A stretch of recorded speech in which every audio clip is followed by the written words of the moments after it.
हाँ बच्चों, आज अपन पढ़ेंगे राजस्थान में पंचायती राज व्यवस्था।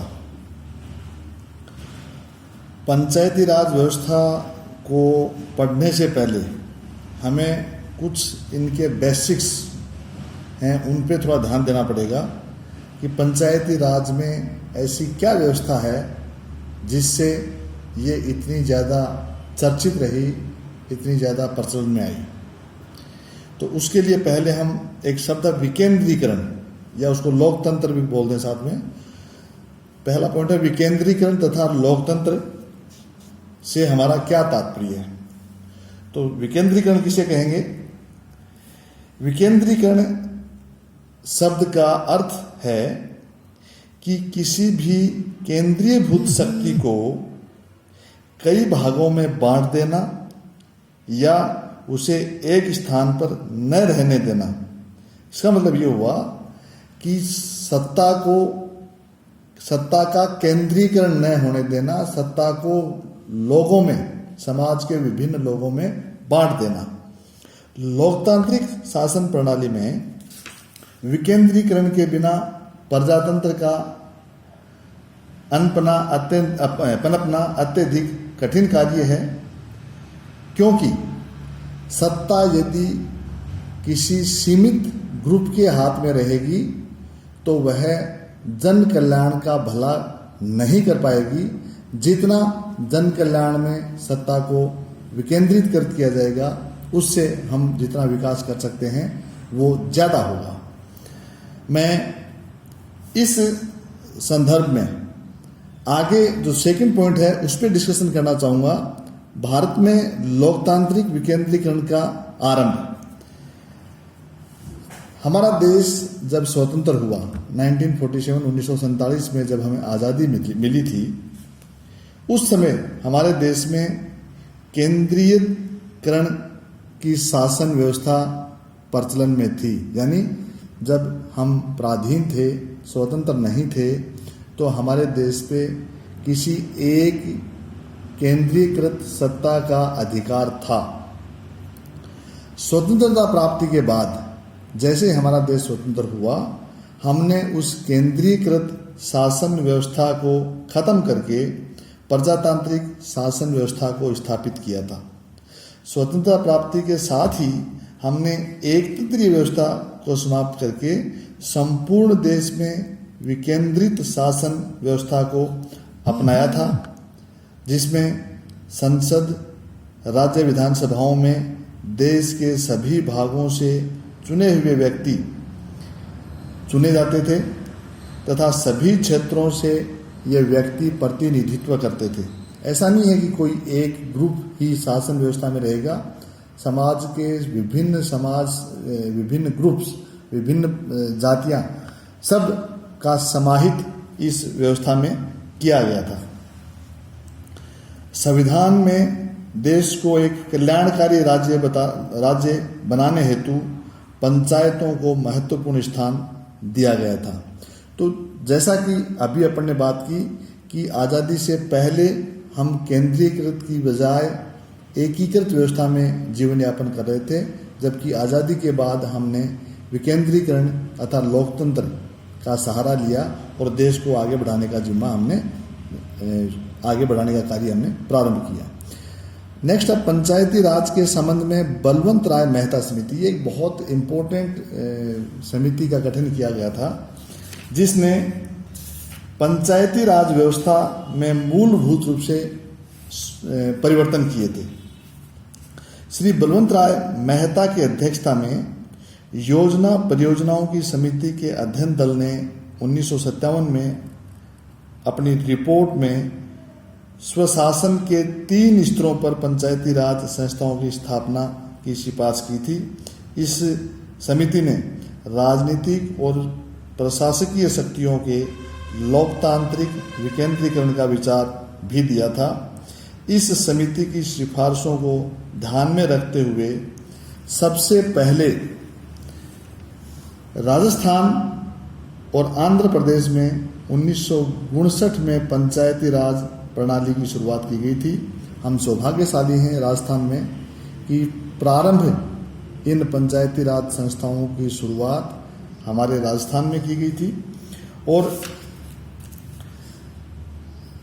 इस त्रिस्तरीय व्यवस्था जो आगे आएगा, त्रिस्तरीय व्यवस्था का जो शुभारंभ वो हमारे प्रदेश में नागौर जिले में 2 अक्टूबर 1959 को तत्कालीन प्रधानमंत्री पंडित जवाहरलाल नेहरू द्वारा इसका शुभारंभ किया गया था, जो आज संपूर्ण देश में चल रहा है। और ग्राम जो व्यक्ति हैं, ग्रामीण जो व्यक्ति हैं, वो अपनी शासन व्यवस्था अपने हाथों से चुन करके अपने गांव की सारी व्यवस्था चलाते हैं। 73वां संविधान संशोधन भी इस पंचायती राज व्यवस्था को मजबूत करने के लिए एक मील का पत्थर साबित हुआ था। ये 73वां संविधान संशोधन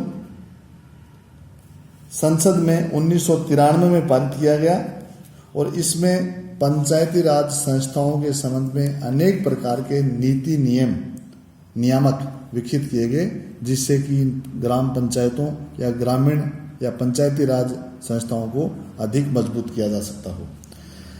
राजस्थान में पंचायती राज के बारे में हम बात करते हैं तो मैंने जैसे पहले भी आपको बताया है कि ये राजस्थान देश में पंचायती राज की त्रिस्तरीय व्यवस्था को लागू करने में सबसे अग्रणी प्रदेश रहा है।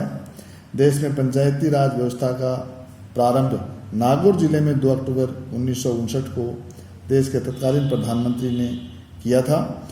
24 अप्रैल 1993 भारतीय पंचायती राज इतिहास में एक ऐतिहासिक दिन रहा है, जब पंचायती राज संस्थाओं को प्रशासन के तृतीय स्तर के रूप में संवैधानिक दर्जा प्राप्त कर राज्य के नीति निर्देशक सिद्धांतों को पूर्ण करने के उद्देश्य से ग्राम पंचायत को स्वायत्त इकाई के रूप में स्थापित करने हेतु पर्याप्त शक्तियां एवं अधिकार प्रदान किए गए।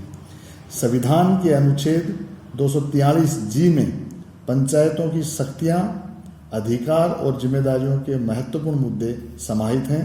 संवैधानिक संशोधनों के अनुक्रम में राजस्थान पंचायती राज अधिनियम 1953 को 1994 में संशोधित किया गया तथा पंचायती राज 96 में लागू किया गया। इसके तहत पंचायती राज की त्रिस्तरीय व्यवस्था लागू की गई, जो कि आपके पास सामने दी गई है।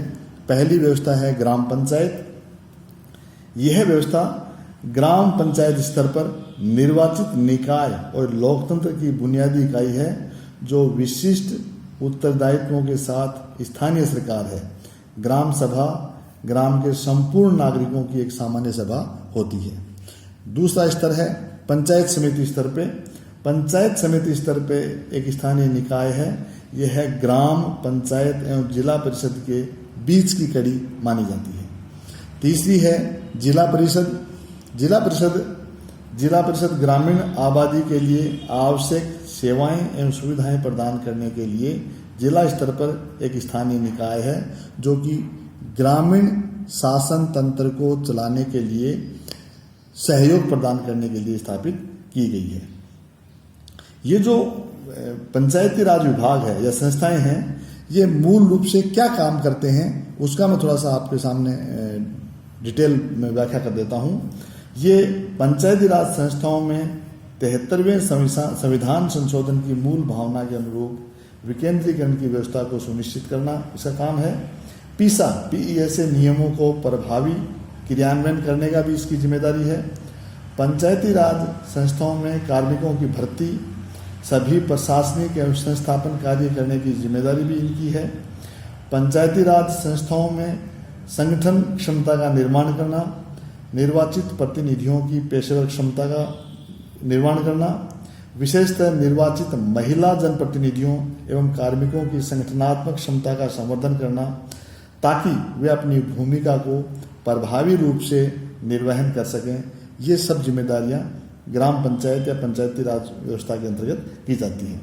नेक्स्ट इसमें ये कह सकते हैं कि उपलब्ध विभिन्न संसाधन और अनेक योजनाओं के समन्वय में बेहतर परिणाम की प्राप्ति के लिए पंचायती राज संस्थाओं और जिला आयोजन समिति के माध्यम से एकीकृत विकेंद्रीकृत सहभागिता आयोजन निर्माण की व्यवस्था स्थापित करना भी पंचायती राज के अंतर्गत आता है। इसके अलावा सामाजिक अंकेक्षण के लिए ग्राम सभाओं को मजबूत करना ताकि पंचायती राज संस्थाओं की पारदर्शिता और जवाबदेही सुनिश्चित की जा सके। पंचायती राज संस्थाओं द्वारा ग्रामीण क्षेत्रों में रहने वाले गरीबों के जीवन में सीधी जुड़ी विभिन्न योजनाओं जैसे 14वां वित्त आयोग, राज्य वित्त आयोग, पंचम, पंचायती राज संस्थाओं के लिए निर्वघन राशि के अनुदान सहित राज्य एवं केंद्र द्वारा संचालित विभिन्न कार्यक्रमों जैसे स्वच्छ भारत अभियान एवं समावेशी विकास योजनाओं का भी इसमें बेहतर तरीके से समाहित किया जा सके। पंचायती राज संस्थाओं के माध्यम से क्षेत्रीय पिछड़ेपन को भी दूर करने का उद्देश्य है। ठोस एवं तरल अपशिष्ट प्रबंधन कचरे के संबंध में क्रियान्वयन व्यवस्था के साथ समयबद्ध तरीके से सभी को स्वच्छता और स्वच्छ पर्यावरण सुविधा उपलब्ध करवाना भी इसमें समाहित है। सभी घरों, स्कूलों, आंगनबाड़ी केंद्रों, सरकारी कार्यालयों आदि में कार्यशील शौचालय एवं मूत्रालय की समुचित व्यवस्था कर सभी परिवारों के उपयोग हेतु योग्य बनाना भी पंचायती राज में शामिल किया गया था। पंचायतों को इम्प्लीमेंट के माध्यम से भी अपने कामकाज की पारदर्शिता एवं जवाबदेही हेतु सहयोग प्रदान करने का काम भी किया गया है। पंचायती राज के संबंध में राजस्थान में 2018-19 में के जो आंकड़े हमारे पास उपलब्ध हैं उसमें 33 जिला परिषद, 295 पंचायत समितियां और 9,891 ग्राम पंचायत अभी अस्तित्व में हैं। पंचायती राज के संबंध में महात्मा गांधी और अब्राहम लिंकन के विचार भी मैं यहाँ थोड़ा सा बच्चों आपके सामने रखना चाहूँगा। जैसे कि महात्मा गांधी ने भी ये कहा था इसके संबंध में, एक सच्चा प्रजातंत्र के अंदर में बैठे हुए 20 लोगों द्वारा नहीं चलाया जा सकता, इसे नीचे से चलाना होगा, हर गांव के लोगों को चलाना होगा। ऐसी भावना महात्मा गांधी की थी और इस भावना को आगे बढ़ाने के लिए, इस भावना को फलीभूत करने के लिए ही पंचायती राज नियम, पंचायती राज अधिनियम की स्थापना कर पंचायती राज को राजस्थान में अपनाया गया था। इसी संबंध में अब्राहम लिंकन ने भी अपने विचार व्यक्त किए थे। उनके शब्दों में प्रजातंत्र जनता के लिए तथा जनता द्वारा शासन है। लोकतंत्र में शासन जनता या जनता द्वारा निर्वाचित प्रतिनिधियों के हाथों में ही रहता है और रहना चाहिए। ये दोनों महान जो नेता, महान विचारक थे जिन्होंने पंचायती राज के संबंध में ये अपनी बातें कही हैं। बलवंत राय मेहता, जिसकी जो समिति की गठन किया गया था, उन्होंने भी इसके संबंध में बात कही थी। बलवंत राय मेहता की सिफारिश के अनुसार देश में लोकतांत्रिक विकेंद्रीकरण की 3 स्तरीय व्यवस्था को अपनाया गया है, जिसके अनुसार ग्राम स्तर पर ग्राम सभा, पंचायत तहसील स्तर पर खंड सभा और जिला स्तर पर जिला परिषद का गठन किया गया है। अब इसके अलावा ग्रामीण पंचायती राज व्यवस्था राजस्थान में वर्तमान में बहुत सक्षम तरीके से अपना काम कर रही है। तत्कालीन प्रधानमंत्री पंडित जवाहरलाल नेहरू के द्वारा राजस्थान में सबसे पहले इसका प्रारंभ किया गया था, जो वर्तमान तक संचालित है। और गांव, राजस्थान के गांव या संपूर्ण देश के गांव इस पंचायती राज व्यवस्था से अपना विकास कर रहे हैं। इन्हीं शब्दों के साथ आज का ये टॉपिक अपन समाप्त करते हैं। जय हिंद, जय भारत, धन्यवाद।